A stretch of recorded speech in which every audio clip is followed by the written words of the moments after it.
welcome to South Asia Today, a show that provides you the glimpses of South Asia. I'm your host, Shivangi Mishra. Let's begin with the headlines first. India boosts renewable energy with grassroots and state-led solar projects. Hindu minorities in Bangladesh faces growing violence. And POGB locals in dark despite Hainsel Hydro project demand promised jobs. Let's begin the show. India is actively addressing climate change by advancing green energy solutions. The country focuses on expanding its solar energy capacity through large-scale solar farms, rooftop installations, and new technologies. These efforts aim to reduce dependence on fossil fuels and transition towards sustainable energy sources. We have a report. Gujarat, a western Indian state known for its abundant sunlight, has leveraged this resource to power thousands of homes and businesses. In 2019, the state launched the Solar Energy Rooftop Scheme Gujarat to promote renewable energy and reduce carbon emissions. Under the scheme, residents can save on power bills and earn money by selling surplus electricity generated from rooftop solar panels. The system offsets the electricity generated with the household's consumption. Residential consumers can access central financial assistance through the national portal for rooftop solar. 1 kilowatt के लिए 30,000 रुपया, 2 kilowatt के लिए 60,000 और उससे ऊपर 78,000 रुपया की सब्सिडी भारत सरकार द्वारा पोर्टल के द्वारा डीबीटी के द्वारा सीधे बेनिफिशियरीज को दी जाती है और ये बहुत ही अट्रैक्टिव स्कीम है। रिसेंटली माननीय प्रधानमंत्री जी ने जो नई स्कीम अनाउंस की जिसके तहत 1 करोड़ घरों पर सोलर रूफटॉप लगाने का लक्ष्यांक है। Under its renewable energy policy, the government of Gujarat aims to cover ground-mounted solar, rooftop solar, floating solar, canal-top solar, wind, rooftop wind and wind solar hybrid projects. The policy targets achieving 50% of its renewable energy capacity by 2030 with anticipated investments of $60 billion. This initiative has boosted solar panel manufacturers who are optimistic about the market trends in the renewable energy sector.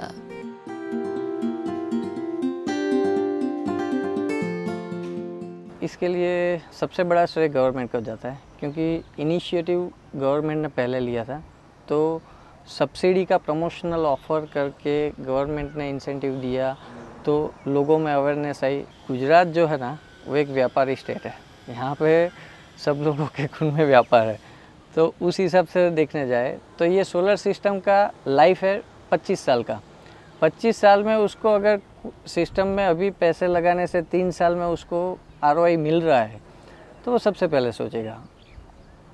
तो उसके हिसाब से यहाँ पे initiative लोगों ने लेना ज़्यादा किया। Promoting green energy is a key objective for every state in India. States across the nation are making significant efforts to contribute to environmental protection. In Haryana, located in northern India, various initiatives have been undertaken to promote green energy, particularly in rural areas. Haryana, a state where 80% of the land is used for cultivation, has a significant consumption of electricity. A large number of farmers use water pumps with diesel engines to irrigate their farms. Now, the government is promoting renewable energy and encouraging farmers to adopt solar energy as an alternative source to save money and protect the environment. Vasudev, a farmer in the Rohtak district of Haryana, has installed a solar plant on his farm under the government scheme. He is not only saving money but also contributing to saving oil and protecting the environment. खेती में मैंने देखा कि भी जो भी पहले engine से हम ट्यूबवेल चलाते थे तो ट्यूबवेल में बहुत ज़्यादा खर्चा बैठता था। इंजन घंटे में 1 लीटर तेल खाता था, लगभग उससे जो है ना मतलब दिन भर में 1000-1200 रुपये का खर्चा डेली का होता था। जब से सोलर पैनल सरकार ने दिया है तो किसान के बड़े अच्छी आमदनी बनी है, अच्छा खर्चा घटा है उसका, बहुत ही बढ़िया रहा है। India is making significant strides in adopting renewable energy with grassroots initiatives aiming for 500 gigawatt of renewable capacity by 2030. Key efforts include expanding solar and wind power, promoting electric vehicles, and enhancing energy storage solutions. These measures align with India's commitment to reducing carbon emissions and increasing energy security.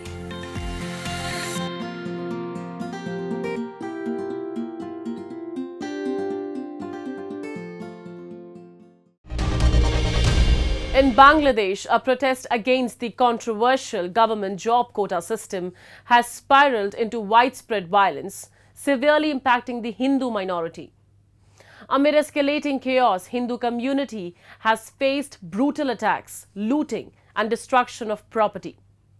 Thousands have taken to the streets of Dhaka demanding protection as violence spreads across 45 districts. Despite assurances from the interim government, many Hindus no longer feel safe in their homeland, with dozens injured in the unrest. A report. In Bangladesh, what began as a protest against the controversial quota system for government jobs has escalated into widespread violence and chaos.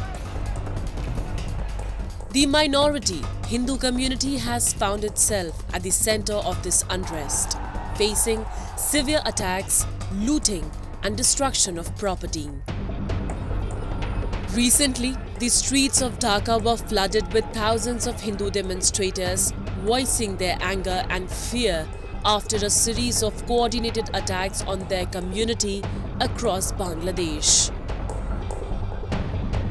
Holding placards and displaying photographs of vandalized homes and temples, the protesters demanded action and protection. Despite repeated assurances from the interim government led by Muhammad Yunus, many Hindus in Bangladesh say they no longer feel safe. The violence has spread across 45 of Bangladesh's 64 districts, with Hindu homes, businesses and places of worship being systematically targeted. Dozens of Bangladeshi Hindus were injured in these brutal attacks. हम लोग शुरू से 1971 के बाद जब भी कोई सरकार गिरती है बा चेंज होता है, सबसे पहले हमारे ऊपर आक्रमण होता है। हम ही सब रोषण का हिस्सा है। सकल राजनीतिक जो दल है सब हमारे ऊपर रोष है। हम तो यहाँ संख्या लोग है, आप लोग जानते हैं, हम माइनॉरिटीज है। हमारे ऊपर ये आक्रमण का तो हम नहीं समझ पाते जो हमारे साथ ये सब क्यों होता है। सब कहते हैं कि हम आपके साथ हैं, हम आपके साथ हैं, लेकिन आज तक किसी भी कोई भी क्राइम का विचार नहीं हुआ। अभी तक हम किसी भी क्राइम का, मंदिर जलता है, गिरजा जलता है, हिंदू माइनॉरिटीদের जो दुकान पाट है, बाड़ीघर है, यहाँ तक कि लड़की को भी अगवा कर लेता है, लेकिन इन सब का कोई सुराहा नहीं होता।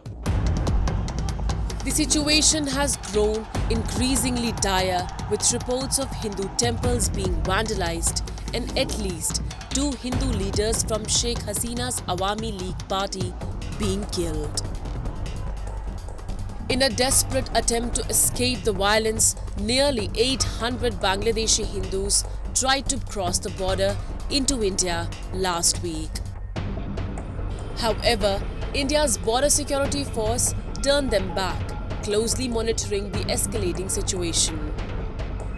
The unrest has sparked international concern, with the global Hindu community rallying in support.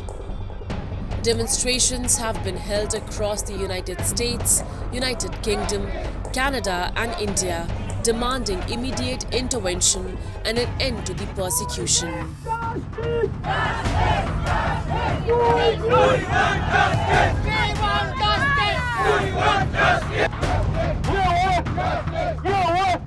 I'm here today in front of White House to ask our elected officials, Foreign Relations Committee, to ask the interim government President Dr. Yunus to immediately stop or bring justice to all the minorities. We need protection, we need immediate protection, we need safety for all the religious minorities, not only Hindus. Hindus are targeted, driven out of their homes for a long time. This is not the first time. It's almost enough time to say, after 1975 years, when Jinnah said he cannot live with Hindus, I would like to say now, we cannot live with Muslims anymore. We need something else. We need a solution. We are gathered here because in Bangladesh, for last couple of 5-6 days, people are torturing, burning our houses. Hindus, Christians, minorities' houses are burned. Our brothers have been killed. Our mothers have been killed. They are looting our houses. They are burning our houses, our churches, our temples. We want justice for Bangladesh. We are citizens of Bangladesh and we want to stay in Bangladesh. They cannot take, these Islamists, the fundamentalists, they cannot take our country and they cannot deport us from Bangladesh. We want justice as a Bangladeshi. We want to stay in our country as a safe manner. We want peace and we want to stay. They need to stop the violence against the minorities in Hindus. Hindus constitute about 8% of Muslim-majority Bangladesh's 170 million people and have historically largely supported Hasina's Awami League Party, which identifies as largely secular. However, the recent wave of anarchy, looting and targeted attacks has shaken the community to its core.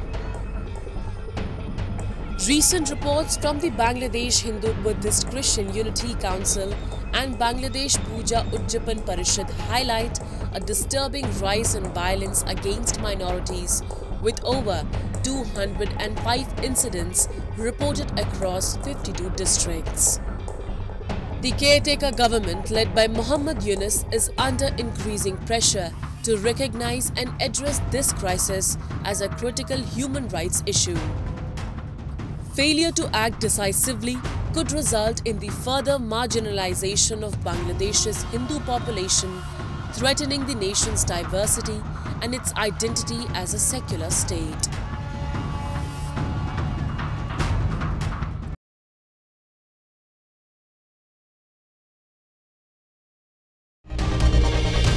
Now we take a look at some happenings in Asia in a segment called Asia Watch.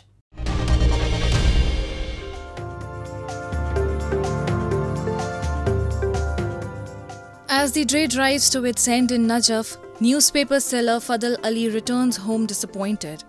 The bag of papers which he carries around the town of Kupa is still full. With the news industry heavily relying on digital content and technology available to the masses in all corners of the world, sellers whose income depends entirely on printed press face great difficulties and are forced to turn to different means of revenue.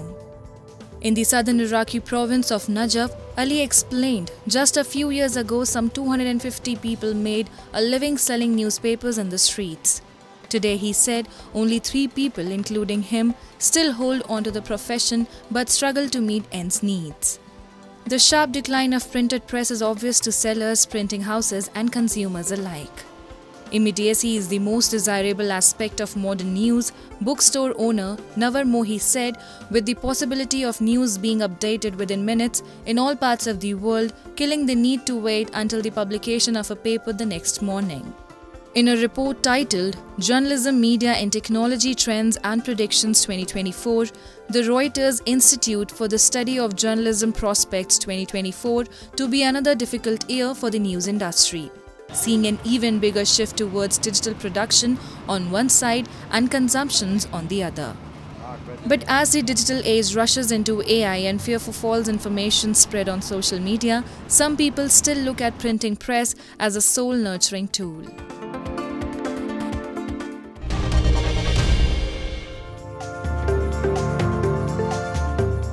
Villagers and local forest officials in India's southern Tamil Nadu state marked World Elephant Day this week by offering a fruity feast to a parade of elephants in the region. A priest performed special prayers for the well-being of the jumbos as they stood caparisoned with colourful garlands. Revered as a religious symbol, elephants are an important part of India's culture and are often seen during festivals and processions in the south of the country. Celebrated annually on August 12, World Elephant Day celebrations across the globe aim to promote the conservation of the giants.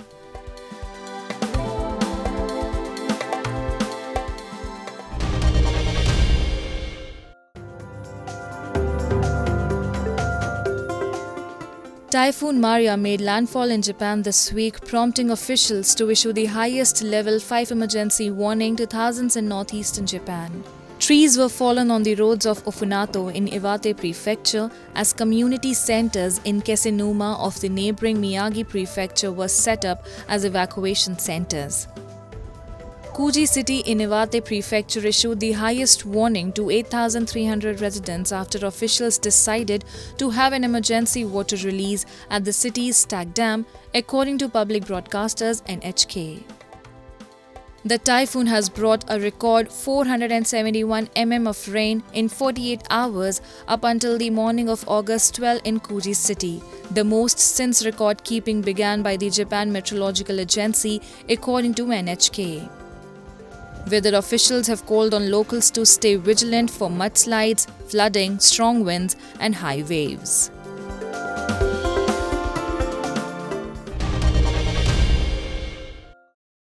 Moving on, in Pakistan-occupied Gilgit-Baltistan, the residents of Hainzal are facing severe power outages despite living near the Hainzal hydropower project.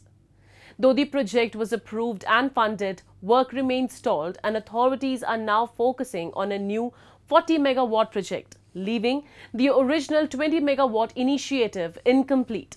To add to their frustration, promised jobs for locals have been largely given to outsiders, intensifying the unrest in the region. The situation highlights growing dissatisfaction and neglect in Hainzal. We have this report. Residents of Hainzal in Pakistan-occupied Gilgit-Baltistan are up in arms over severe power outages, despite living in the shadow of the Hainzal hydropower project. While the project has been approved and funds allocated, work remains stalled. Instead, authorities are focusing on a new 40 megawatts project without completing the already approved 20 megawatts initiative. A local said adding to their woes is the unfulfilled promise of jobs. While the government had assured employment opportunities for Hainzal residents, most positions have been filled by outsiders. अब ये है कि इन्होंने approve होके 20 megawatt तो हो गया, tender भी हो गया, इन्होंने एडवांस पैसे भी लिए हैं, मोबिलाइजेशन एडवांस भी लिए हैं। भाई आप काम शुरू करें भाई, 20 मेगावाट का 40 मेगावाट आप बाद में बनाएं। हमारे जवान तबका जो है उनके साथ ये एग्रीमेंट हुआ था कि बेसिक जो चीज़ें हैं कि नौकरियां देंगे आपको, जो मुलाजमतें हैं और 1 से 11 स्केल तक, और पहले जो है यहाँ के हिंदल लोकल जो लोग हैं उनको दी जाएंगी। बाद में जब ये पीढ़ी चेंज हो गए तब से हमारे साथ कोई इनका वो राबिता नहीं रहा है, और जो लोग यहाँ पे लगे हुए हैं वो सारे बाहर के हैं, हिंदल का कोई नहीं है। 1 से 2 बंदे उस वक्त जब पहले एग्रीमेंट हुआ था 2 से 3 बंदे हमारे लगे थे, उसके बाद अभी तक कोई नौकरी हमें नहीं दी गई है। The residents warned protests if the situation does not improve. They demanded that the government and officials honor their commitments and start addressing the pressing issues of electricity shortage and local employment. In the remote hilly regions of Kotranka subdivision, Rajouri district, Jammu and Kashmir, a transformative change is underway. Government initiatives like the Pradhan Mantri Awas Yojana, Jal Jeevan Mission and Pradhan Mantri Gram Sadak Yojana are reaching the most isolated communities. These efforts have significantly improved living standards, providing secure housing, clean water and better roads. The region is now experiencing unprecedented development, bringing hope and prosperity to its residents. Take a look. In the remote hill areas of the Kotranka subdivision in Rajouri district, Jammu and Kashmir, a remarkable transformation is taking place. For the first time, basic facilities and government schemes are reaching the doorsteps of residents in the most isolated parts of Rajouri. Initiatives such as the Pradhan Mantri Awas Yojana, Pradhan Mantri Kisan Samman Nidhi, Jal Jeevan Mission and several others have significantly improved the lives of the people. PMG के scheme से हमें ये मकान मिला। इससे पहले हमें बहुत दिक्कत थी। ये मेरे चाचू का मकान है, उनकी डेथ हो गई 2011 में। तो उसके बाद बहुत ही दिक्कत थी, परेशानी थी। घर में पानी आता था पीछे से और रात रहने का बहुत खतरा हो जाता जब बारिशों का मौसम होता था। तो उसके बाद फिर हमने पीएमजी स्कीम के ज़रिए से ये मकान मिला हमें। तो पेमेंट हमारी बिल्कुल हो चुकी थी। तो मैं बहुत शुक्रिया करता हूँ महकमे वालों का और गवर्नमेंट का भी, जिन्होंने हमें रहने के लिए ये मकान दिया। कुछ मेहनत हमने की, कुछ उन्होंने दिया, तो हमारा ये मकान बन गया। अब छत हमारा खड़ा हो गया, अब कोई दिक्कत नहीं रहने में। Through the Pradhan Mantri Awas Yojana, residents now have secure and comfortable housing, equipped with electricity, water supply and other basic amenities, allowing them to lead a more holistic life. Government officials are actively engaging with the community to ensure that everyone is aware of these schemes and can maximize their benefits. जितनी भी government की स्कीमें हैं, चाहे वो PMAY हो, आवास plus हो, MJ नरेगा हो, PM किसान हो, जितनी भी स्कीमें हैं वो हम कोशिश करते हैं कि हर गरीब आवाम के उस बंदे तक भी पहुंचाएंगे जिस तक आज तक कोई भी स्कीम नहीं पहुंच पाई। हम कोशिश करते हैं कि उनको भी उस चीज़ का लाभ मिलना चाहिए और मिल भी रहा। हम इन लोगों के साथ इस तरह जुड़े हुए हैं कि हमें एक एक बंदे की घर की सिचुएशन का पता है कि कौन बंदा गरीब है, उसको किस चीज़ की ज़रूरत है। ये जितने भी मेंबर साहिबान हैं, लोग हैं, इन्होंने पूरा कॉपरेट करके लोगों के घर तक, उस गरीब बंदे के घर तक हमें पहुंचाया है कि जो कभी भी गवर्नमेंट की किसी स्कीम का फ़ायदा आज तक नहीं ले पाया, उसको भी बेनिफिट मिला है। Under the Jal Jeevan Mission, residents now have access to clean and safe drinking water at their homes, as well as an adequate water supply for their farms. Water storage tanks and piping systems have been installed across the hilly region, ensuring a contamination-free and efficient water infrastructure. जल जीवन mission के तहत हमारी 73 schemes जो हैं वो चल रही हैं इस पूरे इलाका में, और इसके अलावा 8 डगवेल हैं और 3 फिल्ट्रेशन प्लांट हैं। काम तेज़ी से चल रहा है, अलबत्ता बीच में थोड़ी बहुत रुकावटें भी आई। ये JJM की स्कीमें जब कंप्लीट होगी तो अगले 20 साल 30 साल तक लोगों को पानी की दिक्कत नहीं रहेगी। उसके बाद जब आबादी बढ़ गई और ओसो क्रिएट हो गया तो फिर कोई नई सिलसिला, नई स्कीमें गवर्नमेंट की जो भी होगा सो होगा। फिलहाल 20-30 साल के लिए ये प्रॉब्लम्स पानी की जो है लोगों की ख़त्म हो जाएगी। New roads have also been constructed under the Pradhan Mantri Gram Sadak Yojana, improving connectivity and making travel easier and safer for the residents. Education and other essential services are seeing significant advancements, contributing to the overall development of the region. The people of Kotranka subdivision are witnessing a new dawn of progress and prosperity. The government's commitment of reaching the remotest corners of the Union Territory has truly brought a wave of development to these regions.